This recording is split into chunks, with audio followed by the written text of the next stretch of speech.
الحمد لله نحمده ونستعينه ونستغفره من يهده الله فلا مضل له ومن يضلل فلا هادي له وأشهد أن لا إله إلا الله وحده لا شريك له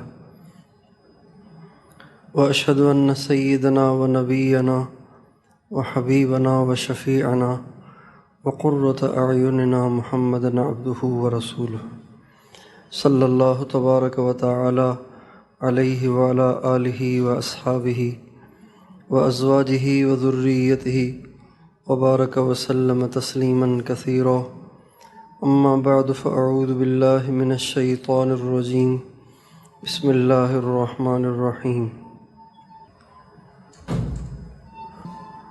واتبع ملۃ ابراہیم حنیفا وقال تعالی وما امروا الا ليعبدوا الله مخلصين له الدين حنفاء سبحان ربك رب العزة عما يصفون وسلام على المرسلين والحمد لله رب العالمين اللهم صل على سيدنا محمد وعلى آل سيدنا محمد وبارك وسلم۔ میرے محترم بھائی اور دوستو، اللہ تعالیٰ اپنے بندوں کے بارے میں بڑے غیرت مند ہیں۔ جس طرح ایک شریف خاوند اپنی بیوی کے بارے میں غیرت مند ہوتا ہے اور ایک شریف بیوی اپنے خاوند کے بارے میں بہت زیادہ غیرت مند ہوتی ہے، اللہ تعالیٰ بہت زیادہ اپنے بندوں کے بارے میں غیرت مند ہیں۔ اللہ تعالیٰ یہ چاہتے ہیں، جس طرح ایک خاوند نہیں چاہتا کہ اس کی بیوی اس کے سامنے کسی اور کی تعریف کرے۔ اگر کسی کی بیوی اپنے خاوند کے سامنے کہے اس دن لڑکا آیا تھا، بڑا ہینڈسم تھا، بڑا خوبصورت تھا، بڑا ایسا تھا ویسا تھا، تو خاوند کو تو آگ لگ جائے گی۔ اور اگر کسی کا خاوند، کسی عورت کا خاوند اس کے سامنے کہے کہ آج دفتر میں ایک عورت آئی تھی، وہ ایسی تھی ایسی تھی ایسی تھی، تو بیوی کو آگ لگ جائے گی۔ تو یہ جو آگ ہے، یہ جو غصہ ہے، یہ جو ناگواری ہے، یہ جو پریشانی ہے، اس کو غیرت کہتے ہیں۔ غیرت کسے کہتے ہیں؟ غیرت کہتے ہیں غیر کو برداشت نہ کرنا، اس کو غیرت کہتے ہیں۔ تو اللہ تعالیٰ بھی اپنے بندوں اور بندیوں کے بارے میں بڑے غیرت مند ہیں۔ جب اس کا بندہ، اس کی بندی اس کے علاوہ کسی اور کو دل میں بساتے ہیں، اسے بڑی غیرت آتی ہے۔ اس کا بندہ، اس کی بندی اس کو چھوڑ کے کسی اور سے امیدیں لگاتے ہیں، اس کو بڑی غیرت آتی ہے۔ جب اس کا بندہ اور اس کی بندی اس کو چھوڑ کے کسی اور سے سہارا لیتے ہیں تو اس کو بڑی غیرت آتی ہے۔ جب اس کا بندہ، اس کی بندی اس کو چھوڑ کے کسی اور سے مانگتے ہیں تو اس کو بڑی غیرت آتی ہے۔ بہت برا لگتا ہے اس کو، بہت برا لگتا ہے اس کو۔ یوسف علیہ السلام اللہ تعالیٰ کے بہت پیارے نبی تھے۔ اللہ نے ان پہ بڑی آزمائشیں بھیجی، بڑے اللہ نے ان سے امتحان لیے، وہ سارے امتحانوں میں پاس ہوئے، اعلیٰ نمبروں میں۔ پھر اللہ تعالیٰ نے ان کو عزت دی، غلبہ دیا۔ لمبا واقعہ ہے، وہ جیل میں تھے اور جیل میں بھی ان کو ایک سیاسی سوچ کے تحت ڈالا گیا تھا۔ زلیخا نے ان سے برائی کرانا چاہی، وہ وہاں سے بھاگے۔ آگے عزیز مصر کھڑے ہوئے تھے جو زلیخا کے خاوند تھے۔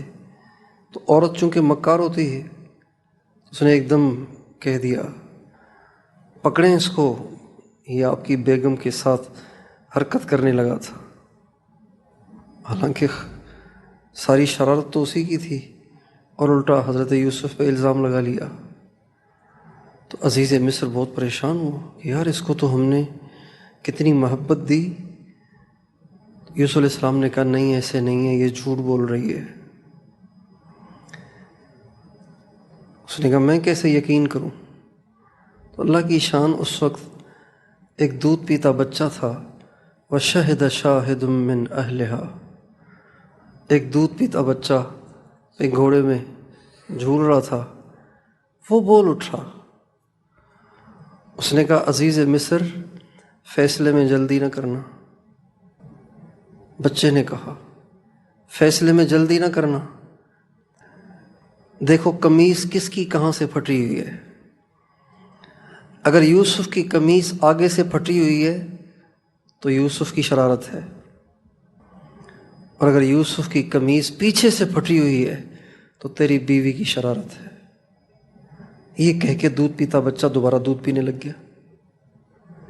اب یہ بات ہی ایسی تھی کہ اس کو جھٹلایا ہی نہیں جا سکتا تھا۔ جب دیکھا تو حضرت یوسف کی قمیص پیچھے سے پھٹی ہوئی تھی، تو عزیز مصر سمجھ گیا کہ ساری میری بیوی کی شرارت ہے، لیکن بیوی کی عزت بھی بہت پیاری تھی، چنانچہ اس معاملے کو دبانے کے لیے اس نے حضرت یوسف کو جیل میں ڈال دیا۔ باہر ہوں گے تو کوئی تو ان سے پوچھے گا نا، ہاں بھی کیا ہوا تھا، کہ مسئلہ کیا ہوا تھا، اور اس نے ظاہر کر دیا تو بادشاہ کی بے عزتی ہو جائے گی۔ تو معاملے کو دبانے کے لیے آج بھی سیاسی لوگ کسی معاملے کو دبانا چاہتے ہیں تو جیلوں میں ڈال دیتے ہیں۔ جیل میں ڈال دیا اس کو، یوسف علیہ السلام کو۔ یوسف علیہ السلام 5 سال بے گناہ جیل میں رہے، 5 سال۔ اللہ، یوسف علیہ السلام کے ساتھ جیل میں کچھ اور بھی قیدی تھے۔ انہوں نے دیکھا بڑے اللہ والے ہیں تو قریب آتے تھے، خدمت کرتے تھے۔ انہوں نے خواب دیکھا، یوسف علیہ السلام کو دیکھا کہ اللہ والے ہیں، ان سے تعبیر پوچھی، بڑی شاندار تعبیر دی۔ ایک کو تعبیر یہ دی کہ تو بادشاہ کا خادم بنے گا، جیل سے رہا ہوگا، پھر بادشاہ کا خادم بنے گا، اور تو اس کو نچوڑ نچوڑ کے شراب پلائے گا۔ دوسرے سے کہا تیری تو سزائے موت ہونے والی ہے، اور اللہ کی شان ایسے ہی ہوا، ایک بادشاہ کا خادم بن گیا اور دوسرے کے لیے سزائے موت ہو گئی۔ جب یہ دونوں رہا ہونے لگے تو یوسف علیہ السلام نے جاتے جاتے ان سے کہا آپ جائیں گے تو آپ کی ملاقات ہوگی عزیز مصر سے، تو ان کو میری بھی یاد دہانی کرا دینا۔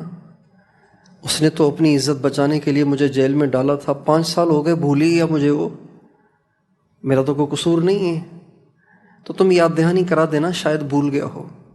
اذکرنی عند ربک، یہ یوسف علیہ السلام نے جملہ فرمایا کہ بادشاہ کے سامنے میرا تذکرہ چھیڑ دینا تاکہ اسے یاد آ جائے، تاکہ میری رہائی کا بھی انتظام ہو۔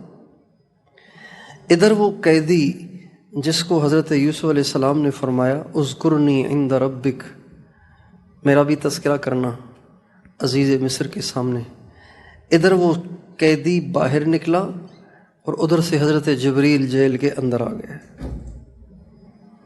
اور آ کے حضرت یوسف علیہ السلام سے کہا یوسف مجھے اللہ نے بھیجا ہے، اور اللہ تعالیٰ فرماتے ہیں من استنقذک من اخوتک اذا ہم بک ان یقتلوک، تجھے یاد ہے تیرے بھائی تو تجھے قتل کرنا چاہتے تھے، انہوں نے آپس میں مشورے سے یہ طے کیا تھا کہ یوسف کو قتل کر دو۔ آخر میں جب حضرت یوسف بہت روئے، ہر ایک کے پاؤں پڑے، ہر ایک کی منت کی، تو یہودا کا دل نرم ہوا اور اس نے کہا یار قتل نہ کرو، بھائی ہے، اس کو کنویں میں ڈال دو، خالی کنویں میں ڈال دو۔ تو اللہ تعالیٰ نے پوچھا ہے کہ جب تیرے بھائیوں نے تجھے قتل کرنے کا منصوبہ بنایا تو یہودا کے دل کو نرم کر کے کس نے تجھے قتل سے بچایا؟ کہا یا اللہ آپ ہی نے بچایا۔ فرمایا فمن استنقذک من الجب اذا القوک فیہ، پھر انہوں نے تمہیں کنویں میں پھینکا تو تو وہیں پڑا رہتا، بھوکا پیاسا مر جاتا، یہ بھی تو ہو سکتا تھا۔ کس نے ایک قافلے کو بھیجا جس نے تمہیں باہر نکالا اور لا کے مصر کے بازار میں بیچا؟ کنویں کی ہلاکت سے کس نے بچایا؟ کہ یا اللہ آپ ہی نے بچایا۔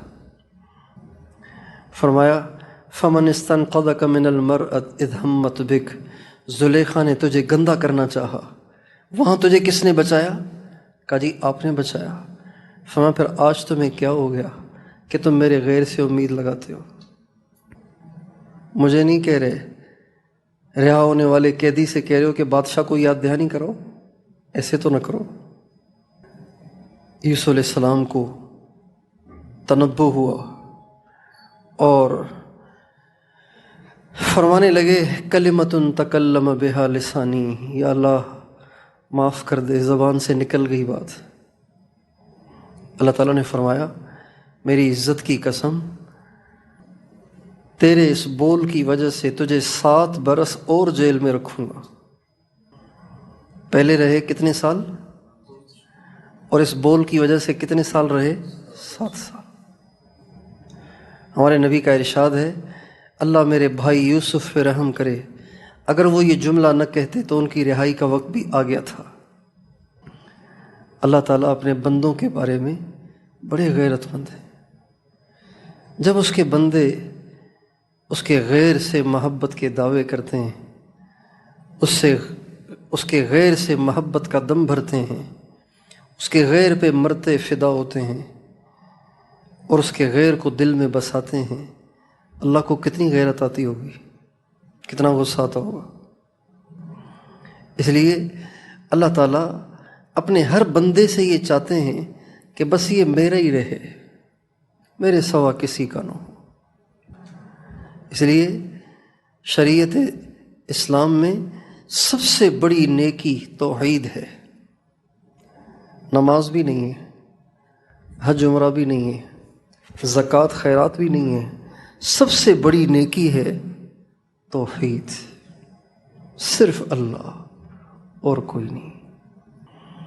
چنانچہ ہمارے نبی نے مکہ معظمہ میں 10 برس صرف ایک دعوت دی ہے، لا الہ الا اللہ، کوئی نہیں، صرف اللہ، بس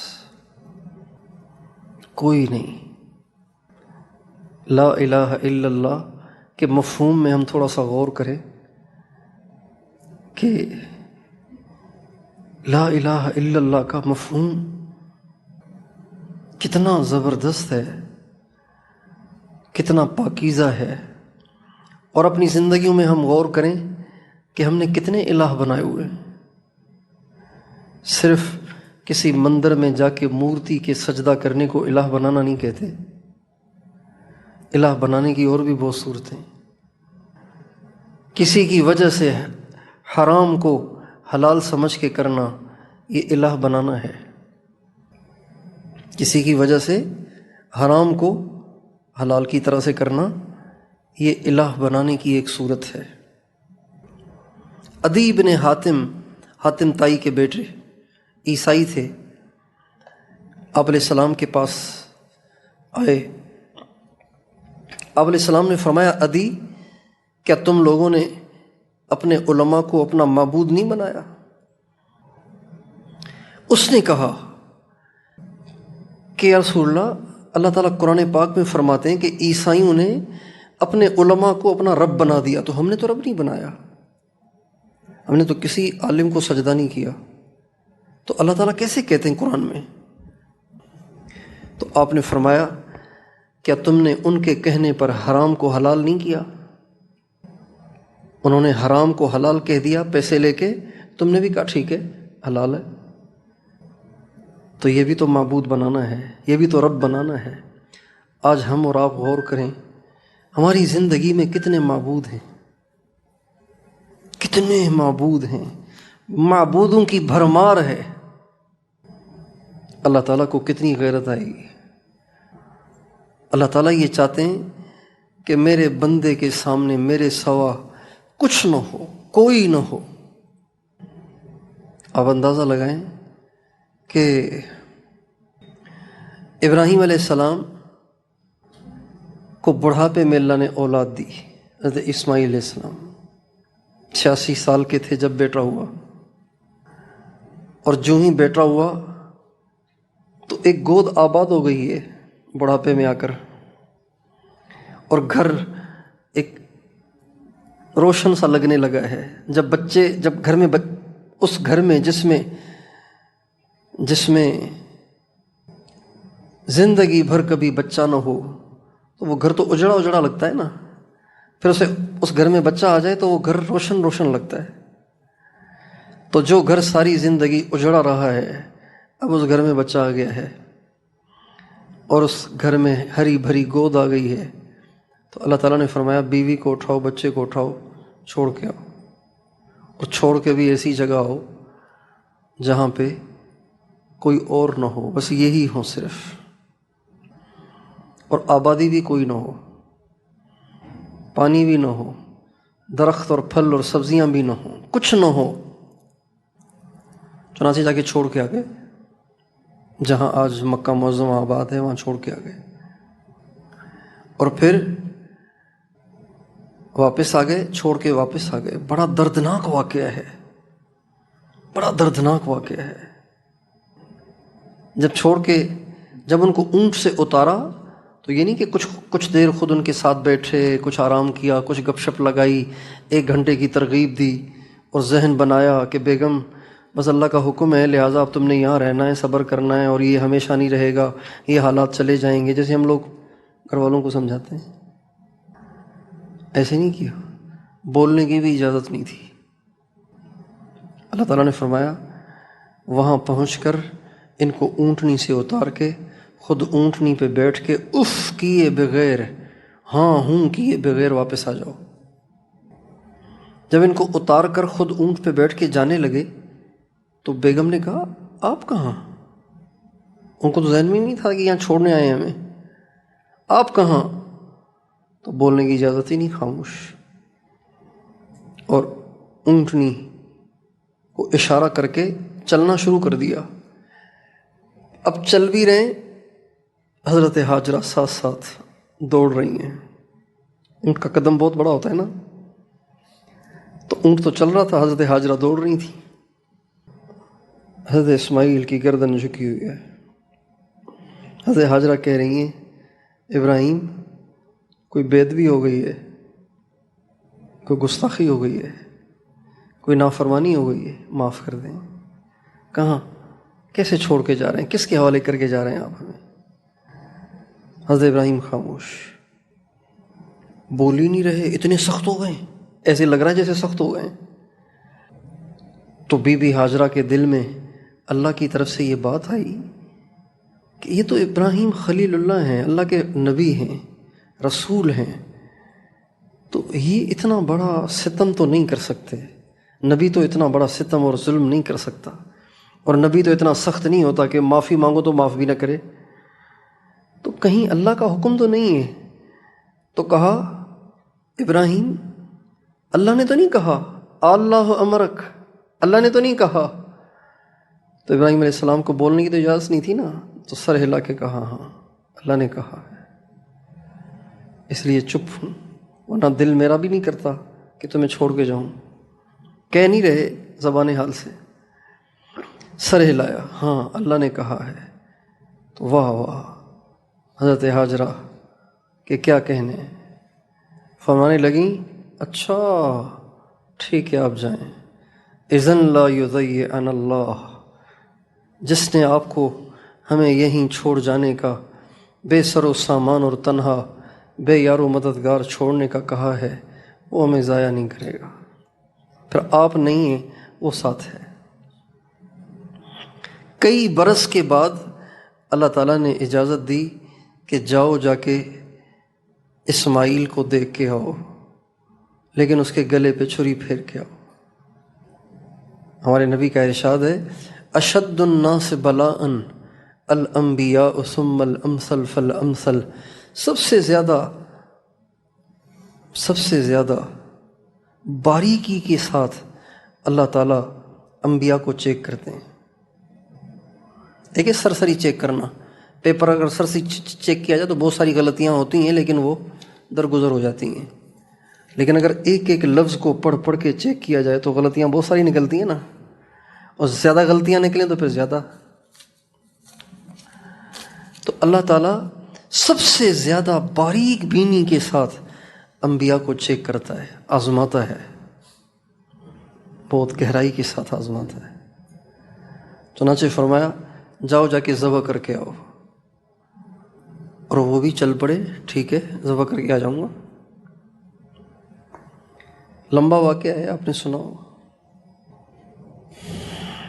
بچے کو لٹایا، اللہ تعالیٰ فرماتے ہیں فَلَمَّا أَسْلَمَا وَتَلَّهُ لِلْجَبِينِ وَنَادَيْنَاهُ أَن يَا إِبْرَاهِيمُ قَدْ صَدَّقْتَ الرُّؤْيَا إِنَّا كَذَلِكَ نَجْزِي الْمُحْسِنِينَ إِنَّ هَذَا لَهُوَ الْبَلَاءُ الْمُبِينُ۔ اللہ فرماتے ہیں بہت بڑی آزمائش میں ڈال دیا میں نے ابراہیم کو، خود اللہ کہہ رہے ہیں ان ھذا لا هو البلاء المبین، اس میں بہت سارے الفاظ ڈال دیے گئے ہیں اس بات کو بہت زیادہ پکا کرنے کے لیے کہ آزمائش بہت بڑی تھی۔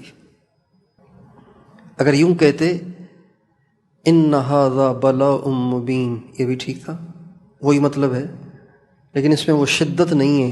ان بے شک، ھذا لا پھر بے شک، البلاء المبین بہت بڑی آزمائش تھی۔ اولاد کے گلے پہ چھری پھیرنا آسان نہیں ہوتا۔ چنانچہ جب بچے کو لٹایا اور بچہ بھی تیار ہو گیا اور چھری اٹھا کے تیز کر کے اس کے گلے پہ رکھی ہی تھی تو دل پھٹ پڑا، آسمان کی طرف دیکھ کے فرمانے لگے اے اللہ تو یہی دیکھنا چاہتا ہے نا کہ مجھے بھی اسماعیل زیادہ پیارا ہے کہ تو زیادہ پیارا ہے، دیکھ مجھے تو زیادہ پیارا ہے، یہ کہہ کے چھری پھیر دی۔ اللہ تعالیٰ فرماتے ہیں جو ہی اس نے چھری کو گلے پہ رکھ کے زور لگایا تو میں نے آسمان سے آواز دی یا ابراہیم قد صدقت الرؤیا انا کذالک نجزی المحسنین، ابراہیم بس کرو، امتحان تھا، تم بھی پاس، تیرا بیٹا بھی پاس۔ یہ حضرت ابراہیم کی آخری آزمائش تھی، اس کے بعد آزمائشوں کا سلسلہ بند ہو گیا۔ پھر اللہ نے ان سے کام لیا، بیت اللہ بنوایا، آج تک 20 لاکھ لوگوں نے حج کیا ہے، سب کا اجر حضرت ابراہیم کو مل رہا ہے۔ اس سال 20 لاکھ لوگوں نے حج کیا ہے، سب کا اجر حضرت ابراہیم کو، حضرت اسماعیل کو اور حضرت مائی ہاجرہ کو۔ اللہ کو ان کی ادائیں ایسی پسند آئیں کہ اللہ نے کہا جہاں اسماعیل کی بھوک سے تڑپ کر ماں نے دوڑ لگائی تھی، اے میرے محبوب تجھے بھی دوڑ لگانی ہے۔ صحابہ کہتے ہیں جواب علیہ السلام صفا مروہ کے درمیان سعی کر رہے تھے، حج کے موقع پہ صفا مروہ کے درمیان سعی کر رہے تھے، تو اس جگہ جہاں حضرت ہاجرہ نے دوڑ لگائی تھی آپ علیہ السلام نے اتنی زور سے دوڑ لگائی کہ ایسے لگ رہا تھا جیسے حضور کے تہبند میں ہوا بھر گئی ہو۔ امام الانبیاء دوڑ رہے ہیں حضرت ہاجرہ کی نقل میں۔ چنانچہ اللہ تعالیٰ نے اپنے محبوب سے فرمایا وَاتَّبِعْ مِلَّةَ إِبْرَاهِيمَ حَنِيفًا، اے میرے نبی آپ بھی ابراہیم کے پیچھے چلیں۔ کون سے ابراہیم؟ حنیفہ۔ حنیف کسے کہتے ہیں؟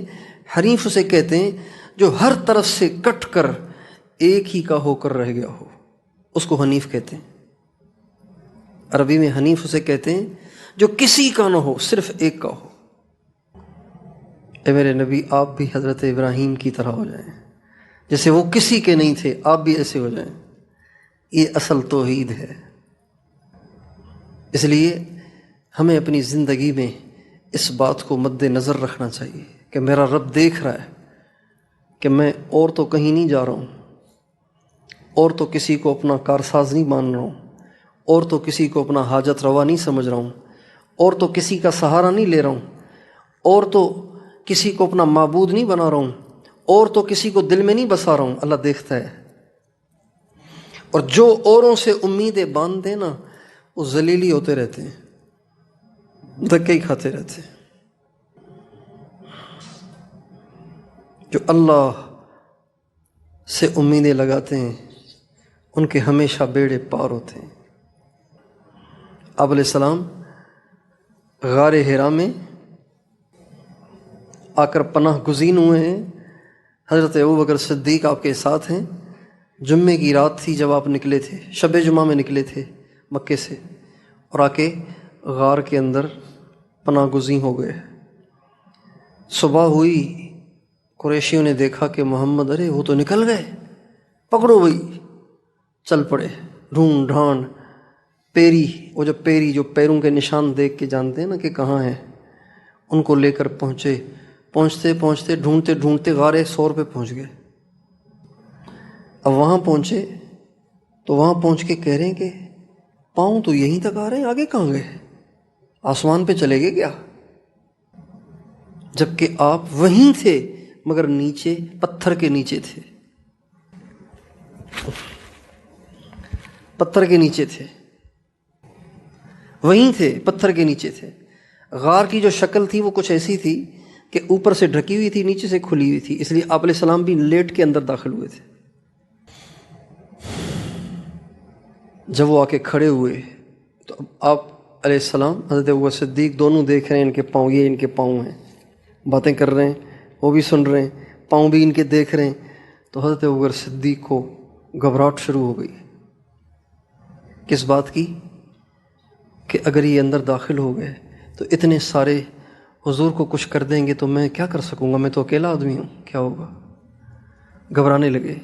تو آپ علیہ السلام سے چپکے سے کہا، لو ان احدہم نظر تحت قدمیہ لابصرنا، یا رسول اللہ یہاں تک تو وہ پہنچ گئے ہیں، لیکن اگر وہ تھوڑا سا جھک کر نیچے کو جھانک لیں گے، نیچے سے جھانک لیں گے تو کیا ہوگا؟ پکڑ لیں گے نا ہمیں تو پھر تو۔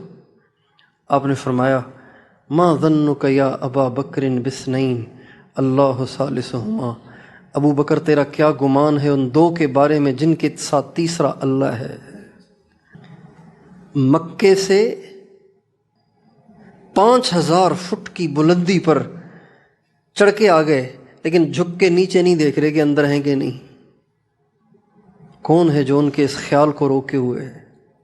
بتائیے۔ اللہ یحول بین المرء وقلبہ، اللہ تعالیٰ فرماتے ہیں خیال بھی میں نہ چاہوں تو تھوڑی آ سکتا ہے۔ اللہ تعالیٰ اتنا طاقتور ہے۔ ہم نے اللہ کو پہچانا نہیں ہے، ہم نے اللہ کو پہچانا نہیں ہے۔ اللہ کیسا ہے، کتنا زبردست ہے، کتنا طاقتور ہے، کتنا با اختیار ہے، ساری دنیا میں اس کی چلتی ہے۔ اللہ اکبر، صرف یہاں نہیں، ساری دنیا میں اس کی چلتی ہے۔ اللہ تعالیٰ فرماتے ہیں، ما تسقط من ورقۃ الا يعلمها ولا حبة في ظلمات الارض ولا رطب ولا يابس الا في كتاب مبين۔ اللہ تعالیٰ فرماتے ہیں پوری دنیا میں جو کھرب ہا کھرب لاتعداد درخت ہیں، ان کی کسی ایک شاخ کے سے کوئی ایک پتا بھی ٹوٹ کے گرتا ہے تو مجھے پتہ ہے کہ کون سی شاخ کا کون سا پتا ہے اور کہاں گرا ہے، مجھے اس کا پتہ ہے۔ ایسا زبردست ہے۔ تو بتائیے، اتنا طاقتور رب پروردگار، اتنا طاقتور اگر کسی کے ساتھ ہو جائے تو اس کے وارے نیارے ہو گئے کہ نہیں؟ اتنا بڑا جس کے ساتھ ہو جائے۔ ایک آدمی کسی مقدمے سے پریشان ہو، چھوٹا سا مقدمہ ہے، چھوٹی سی عدالت میں، لیکن پاکستان کا چیف جسٹس اس کو فون کرے، ٹینشن نہ لو، ہم تمہارے ساتھ ہیں، تو وہ کتنا بے فکر ہو کے سوتا ہے؟ بتائیے، بے فکر ہو جائے گا کہ نہیں ہو جائے گا؟ وہی یہ تو چھوٹے چھوٹے جج بیٹھے ہوئے ہیں، مجھے تو چیف جسٹس آف پاکستان نے کہا ہے کہ تجھے کوئی کچھ نہیں کر سکتا، آرام سے بیٹھے رہو۔ کتنا بے فکر ہو جائے گا؟ حالانکہ چیف جسٹس کون ہے؟ جس کے پیٹ میں پاخانہ ہے، جو اپنی مرضی سے سانس بھی نہیں لے سکتا، اس کا پیشاب بند ہو جائے تو وہ بیچارہ پیشاب ہی کے لیے تڑپتے تڑپتے مر جائے۔ ہمارے ایک ساتھی کا پیشاب بند ہو گیا، جماعت میں چل رہا تھا، پیشاب بند ہو گیا تو ساتھی اٹھا کے ہاسپٹل لے کر گئے۔ کہنے لگے جب میرا پیشاب بند ہوا تو میں ساتھیوں سے کہہ رہا تھا چھری لے کے یہاں سے کاٹ کے نکال دو پیشاب، اتنا درد ہوتا تھا۔ چھری لے کے یہاں سے کاٹ دو تاکہ پیشاب تو نکل جائے، پھر ٹانکے بھی لگا لیں گے، زخم بھی بھر جائے گا، لیکن ایک دفعہ پیشاب نکالو۔ کہنے لگے میں ہاسپٹل گیا، 25,000 لیے ڈاکٹر نے۔ کتنے ہزار لیے ہیں؟ کس کے؟ سارے بتائیے۔ پیٹ سے پیشاب نکالنے کے کتنے ہزار لیے؟ اگر اللہ ہر دفعہ ڈاکٹروں سے پیشاب نکلوائے تو ہماری تو پیڑھیوں کی جائیدادیں پیشاب نکلوانے میں خرچ ہو جائیں، باپ دادوں کی پراپرٹیاں ساری اسی میں بک جائیں کہ روزانہ 3 دفعہ پیشاب نکلوانا ہے۔ 75,000 کا تو روزانہ خرچہ مسٹ ہے۔ تو چیف جسٹس کچھ بھی نہیں، سانس بھی نہیں لے سکتا، اور جس کے ساتھ اللہ ہو، جو کسی سے نہ ڈرتا ہے نہ دبتا ہے اور نہ کمزور ہوتا ہے نہ بوڑھا ہوتا ہے، اور اس کے اوپر کوئی ہے ہی نہیں، سب سے بڑا ہے وہ، تو وہ اگر مل جائے، وہ کسی کے ساتھ ہو جائے تو اس کے کتنے مزے ہیں۔ یہ جتنے اللہ والے ہوتے ہیں ان سب کو جو آپ ٹینشن فری دیکھتے ہیں نا، وہ اس لیے بیماری تو سب پہ آتی ہے۔ کتنے اللہ والے ہیں جو موت تک مقروض رہے۔ ہمارے حضرت شیخ الحدیث مولانا محمد زکریا صاحب موت تک مقروض رہے۔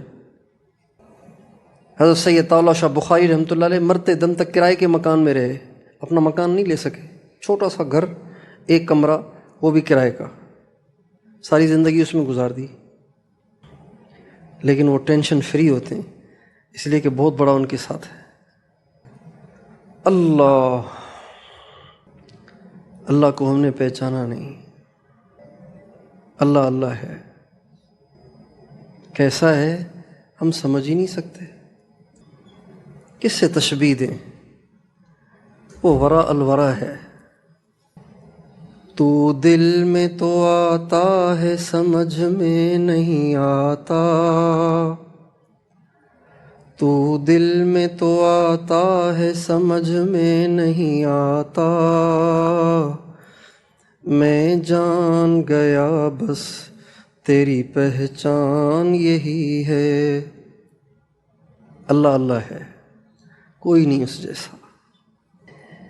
چلیں اب سب کچھ اگر وہی ہے تو پھر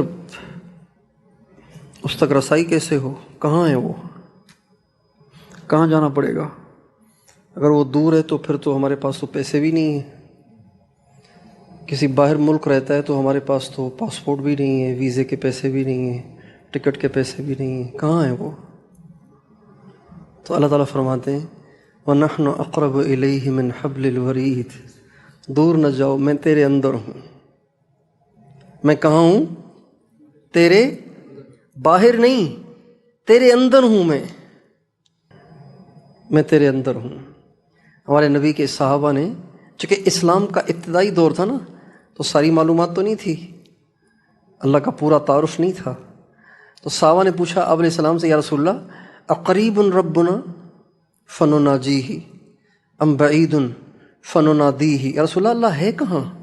قریب ہے تو پھر چپکے چپکے بھی ہم بات کر لیا کریں گے، اگر دور ہے تو پھر چیخنا پڑے گا، تو آپ بتا دیں کہاں ہے اللہ؟ تو حضور نے جواب نہیں دیا، اللہ نے قرآن کی آیت اتار دی وَإِذَا سَأَلَكَ عِبَادِي عَنِّي فَإِنِّي قَرِيب، میرے نبی تجھ سے میرے بندے میرے بارے میں پوچھ رہے ہیں، ان سے کہو کہ میں بہت قریب ہوں، لہذا چیخنے کی ضرورت ہی نہیں، بہت قریب ہوں۔ تو اللہ، ہم اسے باہر ڈھونڈ رہے ہیں، وہ ہمارے اندر میں ہے۔ جب اتنا قریب ہو کر ہم اس کو نہیں پکاریں گے، اس کے بندے ہو کر اس کے قریب ہونے کی حالت میں ہم اس کے غیر کی طرف جائیں گے تو غصہ تو آئے گا نا، پھر غصے کی تو بات ہے۔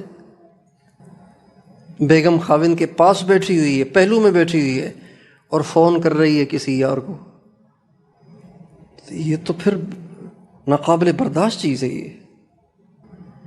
اس لیے میں اور آپ یہ نیت کریں کہ بس اب صرف اللہ، اب صرف کون؟ صرف اس سے مانگیں گے، صرف اس کو سنائیں گے، صرف اس سے امیدیں لگائیں گے، صرف اس کو دل میں بسائیں گے، اس کے سامنے جھکیں گے، اسی سے ڈریں گے، اس کے سوا کسی سے نہیں ڈریں گے، اسی سے پیار کریں گے، اسی سے باتیں کریں گے۔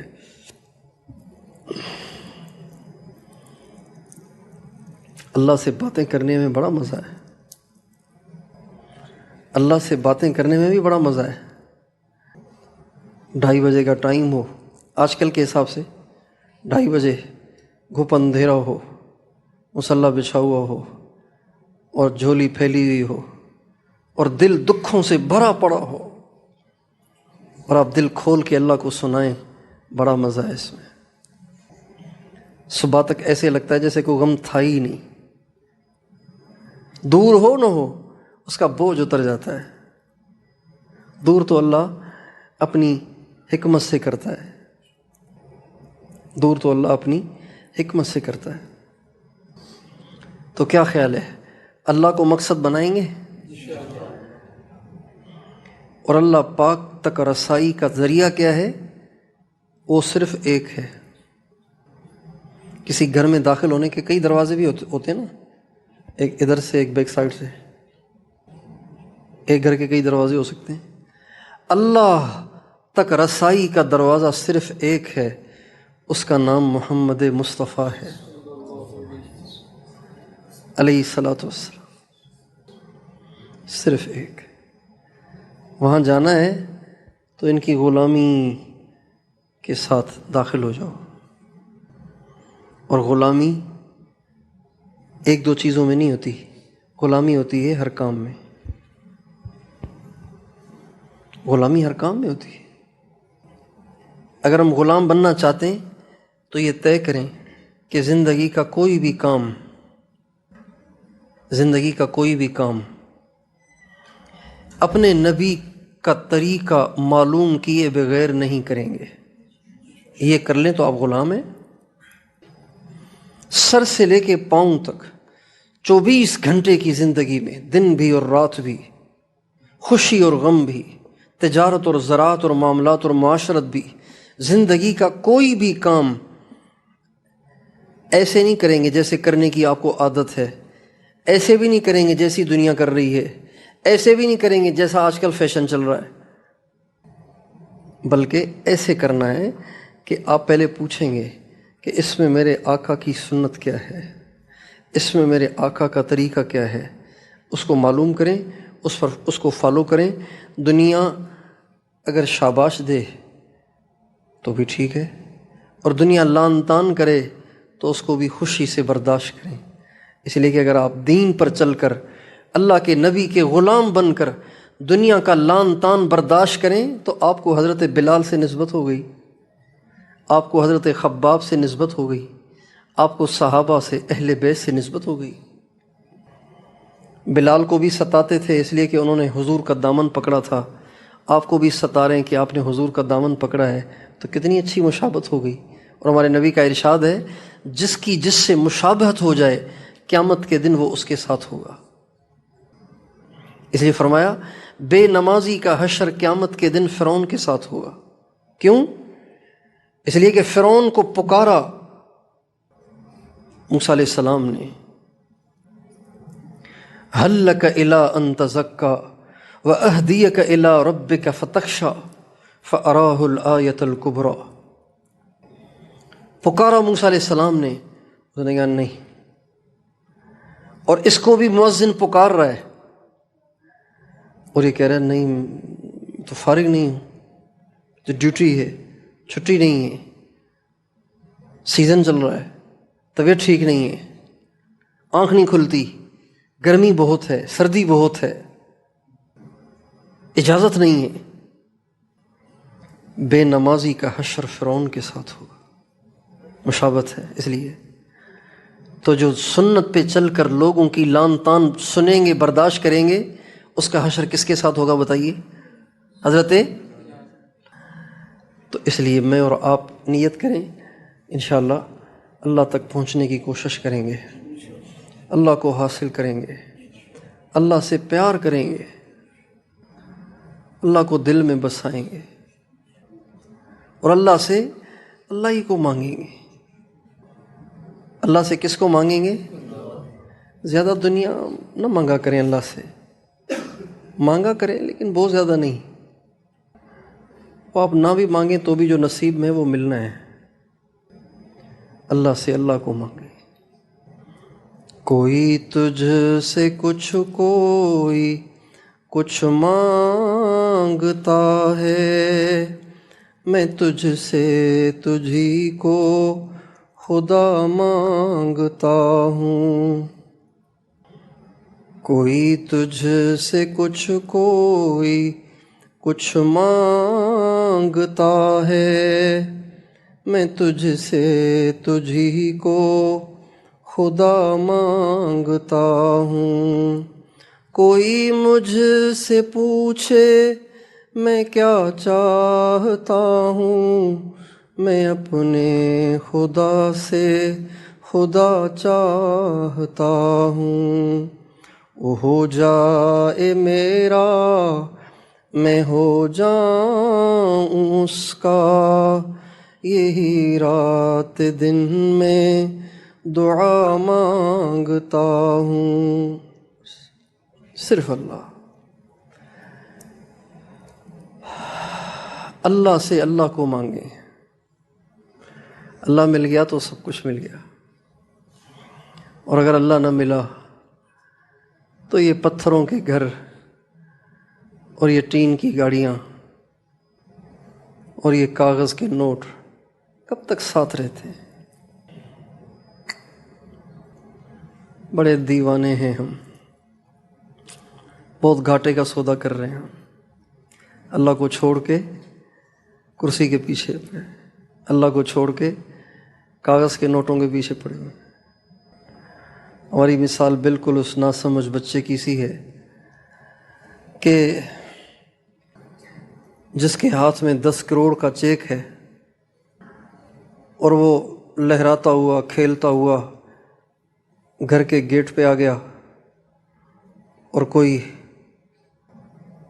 دنیا دار وہاں سے گزر رہا تھا، بچے کے ہاتھ میں بینک کا چیک دیکھ کر اس نے نظر ڈالی تو دیکھا کہ 10 کروڑ کا چیک ہے، دستخط بھی ہوئے ہیں، سارے کام ہوئے ہیں، مزے ہو گئے۔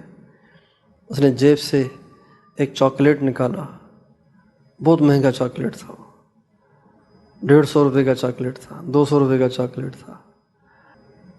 تو بچہ تو کھاتا تھا 10 روپے والا چاکلیٹ، اب جو 150 والا چاکلیٹ دیکھا تو بچے سے کہا، بیٹا چاہیے یہ؟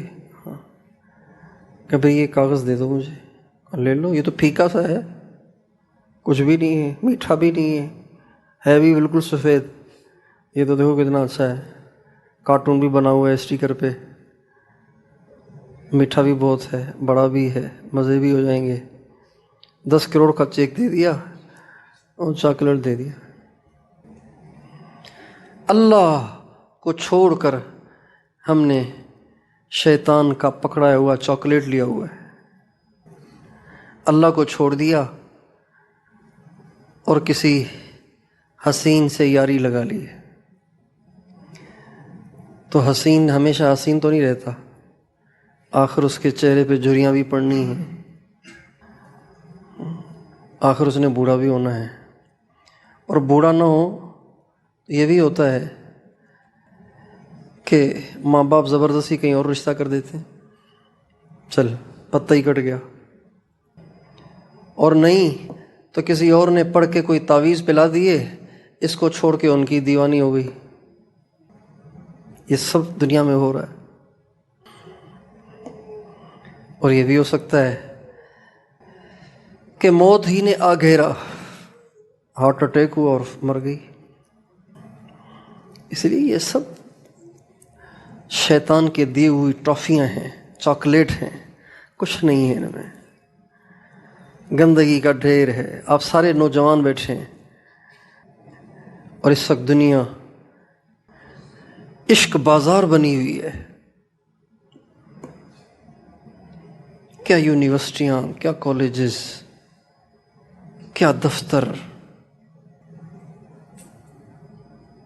عشق بازار بنے ہوئے ہیں سب۔ دفتر میں بھی یہ کام ہو رہے ہیں، یونیورسٹی میں بھی ہو رہے ہیں، کالجوں میں بھی ہو رہے ہیں، چھوٹے چھوٹے اسکولوں میں بھی ہو رہے ہیں، چھوٹے چھوٹے اسکولوں میں ہو رہے ہیں۔ ہمارے ہاں ایک 12 سال کے لڑکے نے خودکشی کر لی کسی کی محبت میں۔ 12 سال ابھی بالغ بھی نہیں ہوا اور خودکشی کر لی۔ اس لیے بس اللہ سے پیار کریں گے، اللہ سے محبت کریں گے، باقی سب کچرا ہے۔ باقی سب کیا ہے؟ زور سے کہو، کچرا ہے۔ باقی سب کچرا ہے۔ اللہ تعالیٰ فرماتے ہیں فَلْيَنظُرِ الْإِنسَانُ مِمَّا خُلِقَ، او اکڑنے والے انسان غور تو کر، تو بنا ہوا کس چیز سے؟ بنا ہوا کس چیز سے تو؟ اور انسان اگر اپنے آپ میں غور کرے تو اندر کیا ہے؟ گہرائی کے ساتھ اگر آپ اپنے آپ میں غور کریں گے تو آپ کو اپنا آپ بھیانک معلوم ہوگا۔ ابھی قربانی کی عید ابھی گزری ہے نا، تو آپ سب نے جانوروں کو کٹتے دیکھا ہوگا۔ جب اس کی کھال اتری تھی تو کیا تھا اندر؟ کوئی ایسی چیز تھی جس پہ انسان فدا ہو؟ بتائیے۔ جب جانور کی کھال اتر گئی تھی تو اندر سے کوئی ایسی چیز نکلی تھی جس پہ کوئی فدا ہو؟ اگر انسان کی کھال اتاری جائے تو بالکل ایسے ہی ہے، کوئی فرق تھوڑی ہے۔ پیشاب، کھال اتاریں گے پیشاب بہنا شروع ہو جائے گا، پخانہ نکلنا شروع ہو جائے گا، بدبو نکلنا شروع ہو جائے گی، خون بہنا شروع ہو جائے گا۔ گوشت ہی گوشت ہے، ہڈیاں ہی ہڈیاں ہیں، اور کیا ہے؟ کوئی مشک عنبر تھوڑی ہے پیٹ میں۔ اس لیے اللہ تعالیٰ مجھے اور آپ کو اس دھوکے سے نکالے۔